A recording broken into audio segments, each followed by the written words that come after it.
దేశ సేవలో ఎందరో మహానుభావులు అందరికీ ఆత్మీయ సలాం.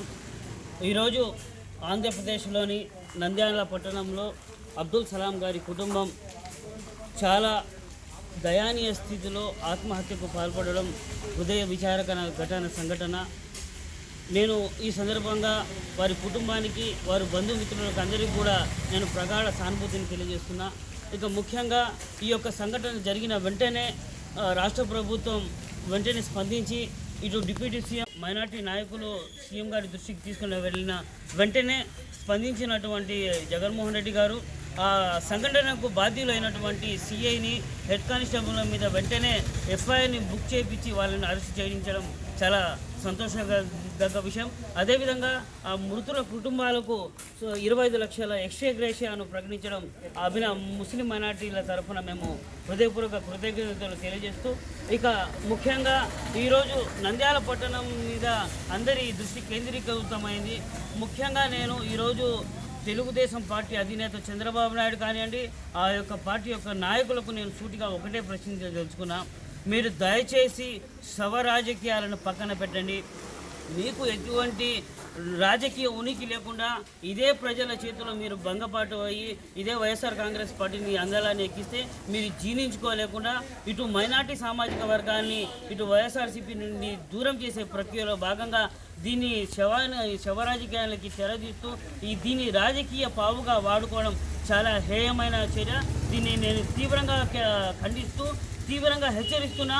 మీరు ఎటువంటి రాజకీయ ప్రయోజనాలు చేసుకున్నా అది ఇతర వర్గాల మీద రుద్దండి, కానీ దయచేసి మైనార్టీ సామాజిక వర్గాల జోలికి వస్తే మాత్రం ఎట్టి పరిస్థితుల్లో ఆంధ్రప్రదేశ్లో ఉన్నటువంటి మైనార్టీలు ఒప్పుకోరు. ఎందుకంటే మీరు నాటి నుండి సుమారు 25 నుండి 30 సంవత్సరాల వరకు ఎన్డీఏ ప్రభుత్వంలో భాగస్వామిగా ఉన్నటువంటి మీరు, గతంలో 2-3 సార్లు ముఖ్యమంత్రిగా ఉన్నటువంటి మీరు ఇటు మైనార్టీల మీద ఏమి సంక్షేమానికి పాటుపడకపోగా వారి మీద దాడులు చేయించింది మీరు. ఇదే నంద్యాల పట్టణంలో మీరు ఈరోజు శివరాజకీయాలను చేస్తున్నారు. అదే నంద్యాల యువకులు ఆ రోజు నారా హమారా టీడీపీ హమారా కార్యక్రమంలో మైనార్టీ హక్కుల కోసం గలమెత్తితే వారి మీద దేశద్రోహం పెట్టి మైనార్టీలకు తీరని అన్యాయం చేసిన మీరు ఈరోజు అభం శుభం తెలియని ఒక మైనార్టీ సామాజిక చెందిన కుటుంబం ఒకటి ఆత్మహత్య చేసుకొని మేము పుట్టెడు దుఃఖంలో మేముంటే దాన్ని రాజకీయం చేస్తూ మీ యొక్క నాయకులను అక్కడికి పంపించి వారికి ఆ బంధువులను పోగొట్టుకున్న దుఃఖంలో వాళ్ళుంటే వారికి మనశ్శాంతి లేకుండా చేస్తున్నటువంటి మీరు వెంటనే మీ యొక్క శవ రాజకీయాలను వెనక్కి తీసుకొని బేషరతుగా మీరు చేస్తున్నటువంటి ఈ యొక్క హేయమైన చర్యకి మైనార్టీలకు అందరికీ కూడా మీరు క్షమాపణ చెప్పాలి. ముఖ్యంగా ఈరోజు రాష్ట్రంలో ఉన్నటువంటి మైనార్టీ సామాజిక వర్గం మొత్తం, అదేవిధంగా మైనార్టీ సామాజిక వర్గాలకు చెందినటువంటి ప్రజా సంఘాలలో 90%కు పైగా అందరూ కూడా ఈరోజు రాష్ట్ర ప్రభుత్వం వైపు మొగ్గు చూపిస్తున్నారు. ఎందుకంటే నాడు ముస్లిం మైనార్టీల పట్ల 4% రిజర్వేషన్ కల్పించింది స్వర్గీయ రాజశేఖర రెడ్డి గారు.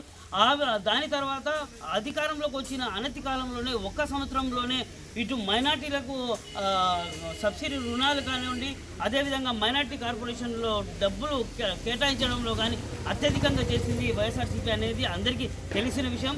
ఇదే నేను చంద్రబాబు నాయుడు గారికి నేను సూటిగా ప్రశ్నిస్తున్నా. మీరు ఆ రోజు నంద్యాల పట్టణంలోని యువకుల మీద ఎంత పెద్ద దేశద్రోహం కేసును ఏ విధంగా మీరు మోపుతారని నేను ఈరోజు ప్రశ్నిస్తున్నా. అదేవిధంగా గుంటూరులోని మా ముస్లిం మైనార్టీ మా సహోదరి జెడ్పీ చైర్పర్సన్ జానిమున్కు మీ యొక్క ప్రభుత్వం ఉన్నటువంటి మంత్రి బెదిరింపు చర్యలు పాల్పడితే ఆ రోజు వాళ్ళ మీద ఎందుకు మీరు చర్యలు తీసుకోలేదని నేను సూటిగా ప్రశ్నిస్తున్నా. అదేవిధంగా ఇటు చంద్రబాబు నాయుడుకు వతాసు పలుకుతున్నటువంటి కొంతమంది నాయకులకు నేను సూటిగా ప్రశ్నిస్తున్నా.